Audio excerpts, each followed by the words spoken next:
Assalamu alaikum. Myself, Hafiz Muhammad Ilshad from BS 8th morning. Section A, session 22-26, rule number 16। आज का जो मेरा topic है वो है टाइम सीरीज ग्राफिक्स। जो हम ये सब्जेक्ट कवर कर रहे हैं उसका नेम है टाइम सीरीज एनालिसिस। उसमें ये हम सब टॉपिक कवर करेंगे अपना टाइम सीरीज ग्राफिक्स के नाम से, यानी कि डाटा को ग्राफ से समझना मॉडलिंग से पहले। तो जो आज हमारी वीडियो का मकसद ये है कि जो पॉइंट्स देखने हैं इसमें, फर्स्ट पॉइंट ये है ट्रेंड देखना, सेकंड नंबर पे सीजनलिटी देखना, आगे वेरिएबल्स का रिलेशन देखना, पास्ट वैल्यूज़ का इफेक्ट देखना और रैंडम वर्सेस मीनिंगफुल पैटर्न समझना। चलिए स्टार्ट करते हैं। सबसे पहले सेटअप कॉल है हमारे पास, ये आपको शो हो रहा होगा यहाँ पे लाइब्रेरी इंपोर्ट होती हैं। यहाँ पे लाइब्रेरी दिखाई गई हैं सारी। पांडास हो गया, नमपाई हो गया, मैटप्लॉटलिब हो गया, सीबॉर्न हो गया, स्टैट मॉडल हो गया, रिक्वेस्ट और प्लॉट सीरीज है हमारे पास। इनका एक सिंपल रोल भी है, वो भी समझ लेते हैं। पांडास और नमपाई डेटा हैंडलिंग के लिए इस्तेमाल होती हैं। मैटप्लॉटलिब सीबॉर्न ग्राफ के लिए इस्तेमाल होती है। स्टैट मॉडल ये हमारे पास ऑटो कोरिलेशन टूल्स है, एक ACF के नाम से या ACAT के नाम से। रिक्वेस्ट है हमारे पास वेब या CSV फाइल लेना, मतलब जिसमें जो फाइल हमने यहाँ पे ना एक डेटा सेट के नाम से CSV डेटा सेट के नाम से एक फाइल ली है अपने इस कोड के अंदर। फिर फंक्शन बनता है, कोई भी फंक्शन बना लेते हैं। जैसे यहाँ पे एक फंक्शन का नेम दिया हमने outx.csv। ये फंक्शन डेटा सेट को वेबसाइट से डाउनलोड करता है और कैche में सेव करता है और डेटा फ्रेम रिटर्न करता है हमारे पास।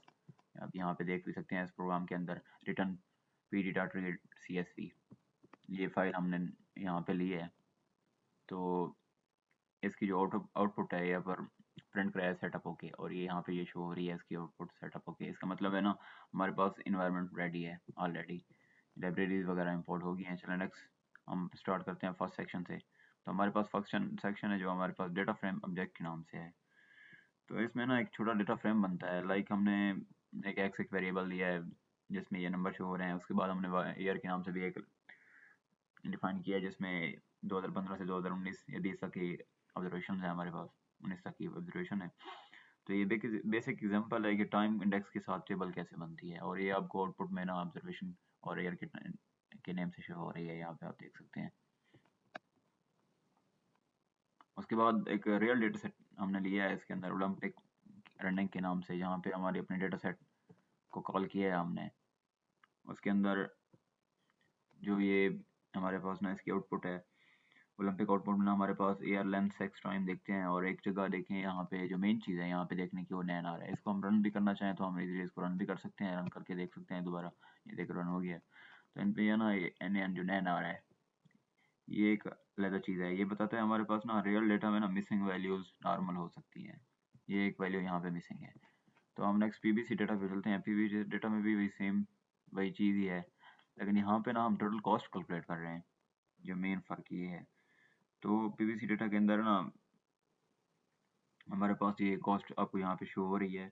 ये एंटी डायबिटिक ड्रग सेल्स की ना यहाँ पे कॉस्ट कैलकुलेट की है हमने, मंथ वाइज कॉस्ट हम है यहाँ पे, और $1,000,000 या किसी भी चीज़ में हम इसको कन्वर्ट कर सकते हैं। आउटपुट में ना ये वैल्यूज है जैसे कि 3.53, 3.18, 3.25 एक्सेट्रा, ये इसकी वैल्यू है। ये हमारे पास क्लियरली मंथली टाइम सीरीज है। उसके बाद हम आगे अगर नेक्स्ट चलते हैं तो प्राइस डेटा सेट है हमारे पास, ये भी वही सेम है, लेकिन यहाँ पे ना वेरिएबल्स काफ़ी हैं। यहाँ पे आप इसको रन भी करना चाहें तो ये आप देख सकते हैं यहाँ पे ये दोबारा वही टेबल शो हो गया हमारे पास। और हम सेक्शन 2.2 पे चलते हैं टाइम प्लॉट्स। जो हमारा इसमें हमारे पास ना दो किस्म के प्लॉट दिए गए हैं। यहाँ पे पहला प्लॉट है अनसर्टेन की एक एयरलाइंस कंपनी के नेम से है, और दूसरा Australian anti diabetic drug sales monthly के हिसाब से है। इसके अंदर बस हम ये चीज़ देखते हैं, यहाँ पे आप ग्राफ भी देख सकते हैं। एक मेलबर्न सिडनी के नेम से एक ग्राफ है हमारे पास। ये सिर्फ ना ओवरऑल इंक्रीज और डिक्रीज बताता है, या स्पाइक्स या ड्रॉप जिसे कहते हैं, या बिहेवियर रिपीट होने वाला बिहेवियर। यहाँ पे क्या कौन सी चीज़ रिपीट हो रही है, या यहाँ पे देखें आप इसका रिलेशन देख सकते हैं। ये ना हमारे पास एक फर्स्ट ग्राफ है, डायग्नोस्टिक ग्राफ ही कह सकते हैं इसको, डायग्नोस्टिक ग्राफ के नाम से। अब हमारे जो थर्ड सेक्शन है टाइम सीरीज पैटर्न के नाम से, इसके ना एक कोर आइडिया है हमारे पास, कोई कोडिंग सेक्शन नहीं है इसके अंदर ना। टाइम सीरीज का मेन ट्रेंड यहाँ पे सीजनलिटी, साइकिल और नॉइज को हम देख सकते हैं यहाँ पे। तो नेक्स्ट हमारा जो सेक्शन है वो है भी सीजनल प्लॉट के नाम से 2.4, इस पे चलते हैं हम। यहाँ से हम ना ड्रग सेल्स डेटे में मंथ और ईयर निकाल के ना सीजनल लाइन प्लॉट बनता है हमारे पास, और हर साल की ना एक लाइन कंपेयर होती है। ये मतलब कि इसके अंदर की कौन सी चीज़ कहाँ पे है हमारे पास। तो हम इसके ग्राफ की मदद से इसको देखते हैं।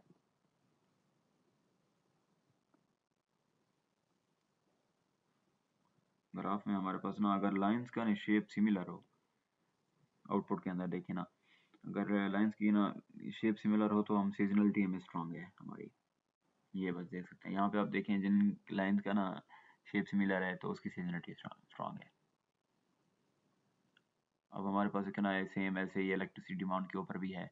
यहाँ पे भी, यहाँ पे ना जो हमारे पास आउटपुट है ना डेली पैटर्न क्लियर होता है। यहाँ पे मतलब कि टाइमिंग के हिसाब से हम देखते हैं कि कंसिस्टेंटली हाई है या क्या है। ये हमारे पास नीचे टाइम भी शो हो रहा है, ये भी वही सेम है। अब हमारा नेक्स्ट सेक्शन है ना वो सीजनल सब सीरीज प्लॉट्स के ऊपर है। तो यहाँ पे हमारे पास छोटे छोटे प्लॉट, हमने पहले एक फंक्शन डिफाइन किया लाइक कोडिंग सेक्शन के अंदर, तो फिर उसके ना एक सब सेक्शन होते हैं। ये भी एक एंटी ड्रग्स एस्टिलन की एंटी डायबिटिक ड्रग सेल के ऊपर ही है।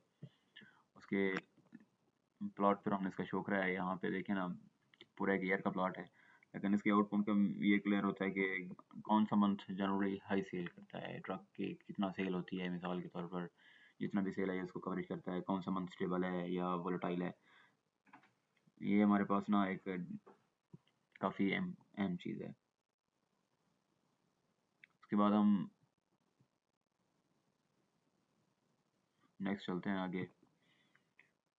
ये एक नीचे एक टूरिज्म के भी दिया गया है। यहाँ पे कि ना हॉलीडेज़ के मुताबिक ऑस्ट्रेलियन डोमेस्टिक हॉलीडेज़ का स्ट्रक्चर बताया गया है कि यहाँ पे कि डिफरेंट स्टेट के अंदर ना हॉलीडेज़ के ट्रिप का सीजनल बिहेवियर कैसा है, कि ट्रिप्स कहाँ पे ज़्यादा होती हैं कहाँ पे कम होती हैं, ये चीज़ें शो कराई गई हैं। और हमारे पास नेक्स्ट सेक्शन है स्कैटर प्लॉट 2.6। तो स्कैटर प्लॉट के अंदर ना हमने इलेक्ट्रिसिटी डिमांड और टेम्परेचर की टाइम सीरीज दिखाई जाती है। मेन चीज़ यहाँ पे ना हमारे पास विक्टोरिया की इलेक्ट्रिसिटी डिमांड है, एक यहाँ पे आप देख सकते हैं कोडिंग सेक्शन के अंदर हमारे पास इसके तरह एक सब प्लॉट है, डिमांड टेम्परेचर कैलकुलेट किया गया है। और यहाँ पे ग्राफ के अंदर देखें तो एक्स एक्सिस से हमारा टेम्परेचर है और वाई एक्सिस से हमारे पास डिमांड है। तो ये इसकी आउटपुट का यही हमारे पास वही फ़ायदा है कि हम टेम्परेचर और डिमांड का रिलेशन समझ आता है हमें, और टाइम ट्रेंड सिर्फ मतलब टाइम ट्रेंड नहीं है। ये दोनों चीज़ें भी हम इससे सीख सकते हैं।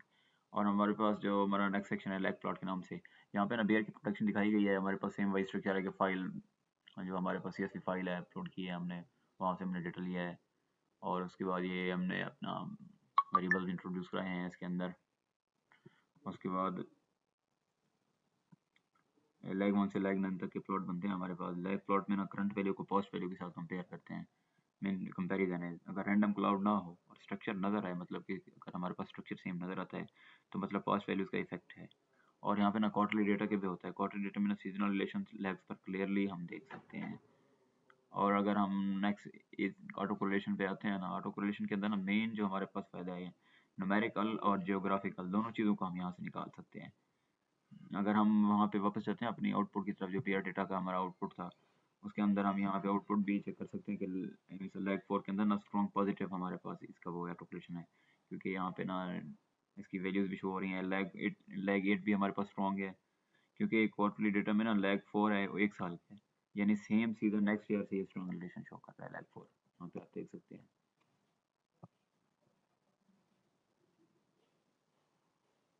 उसके बाद ऑटो कोरिलेशन ना, ऑटो कोरिलेशन के अंदर देखें दो टाइप की वैल्यू होते हैं हमारे पास। ये जो अगर न्यूमेरिकल आपको शो हो रही है नीचे, हम जो इसकी ना ग्राफिकल भी देख सकते हैं। ये हमारे पास ना AC है जो ऑटो कोरिलेशन फंक्शन है, ये बेयर और एंटी डायबिटिक सेल दोनों को बनती है। जहाँ रिपीटेड स्पाइक्स होती हैं वहाँ सीजनल डिपेंडेंसीज कंफर्म होती हैं हमारे पास। आप यहाँ पे देख सकते हैं कि एंटी डायबिटिक ड्रग सेल का देख सकते हैं, ऊपर फंक्शन फॉर बेयर का देख सकते हैं, बियर प्रोटेक्शन का। हमारे पास जो लास्ट और फाइनल हमारा सेक्शन है वो है वाइट नॉइज के नाम से। तो वाइट नॉइज है ना हमारे पास, इसका मेन ही मकसद है कि रैंडमनेस चेक करना हमारे पास। देखिए यहाँ पे रैंडमनेस के वेरिएबल भी डिफाइन है, रैंडमनेस का 0 से इसकी वैल्यूज़ भी हमने दी हैं, प्लॉट सीरीज़ क्या है उसको। उसके बाद हमने यहाँ पे प्लॉट उसका शो कराया है auto correlation function for white noise के नेम से। तो यहाँ पे ना जो इसकी रैंडम डेटा जनरेट किया है 50 पॉइंट्स फ्रॉम नॉर्मल डिस्ट्रीब्यूशन, फिर उसका टाइम प्लॉट और ACF प्लॉट बनाया है हमने। टाइम प्लॉट्स है ना जो हमारे पास है, इसकी जो आउटपुट का मकसद है वो है कि रैंडम अप्स एंड डाउन जाती है। यहाँ पे ऑटो कोरिलेशन ना करीब जीरो ही रहता है, जीरो के करीब रहते हैं, नो ट्रेंड भी नहीं होता और सीजनलिटी भी नहीं होती। यहाँ बेंचमार्क है हमारे पास प्योर रैंडमनेस का। अब हमारे पास जो इसकी ना फाइनल समरी है वो हम इसको रिवाइज कर लेते हैं। फाइनल मीन के इसके अंदर ना जो पॉइंट्स हमने कवर किए हैं, पहली बात हम डेटा को स्ट्रक्चर को करना है, डेटा को स्ट्रक्चर करना है, टाइम प्लॉट से हमने ट्रेंड को देखा है और सीजनल प्लॉट से रिपीटिंग पैटर्न देखना है। उसके बाद हमने स्कैटर से वेरिएबल रिलेशन समझना है। ये चीज़ें हमने इसमें कवर की हैं। नेक्स्ट बैक आ जाते हैं वहाँ यहाँ पे वापस जहाँ से स्टार्ट किया था। तो लेग प्लॉट से हमने पॉजिटिव पेंडिस को देखा है, एसीएफ से हमने मैथमेटिकली कंफर्म कराया कि ये चीज़ें एक्यूरेट हैं या नहीं, और वर्ड ने इसे कंपेयर करने ना हमने इसके रैंडम बिहेवियर को यहाँ पे समझा है। मीन्स इसका जो हमें बेनिफिट है वो ये है कि फोरकास्टिंग से ना पहले हमने विजुअलाइजेशन ज़रूर करनी है, वरना ना जो डेटा है उसका असल बिहेवियर हमारे पास मिस हो जाता है। तो thank you and again my roll number is 16 and session 22-26 BS morning 8 section A। Thank you.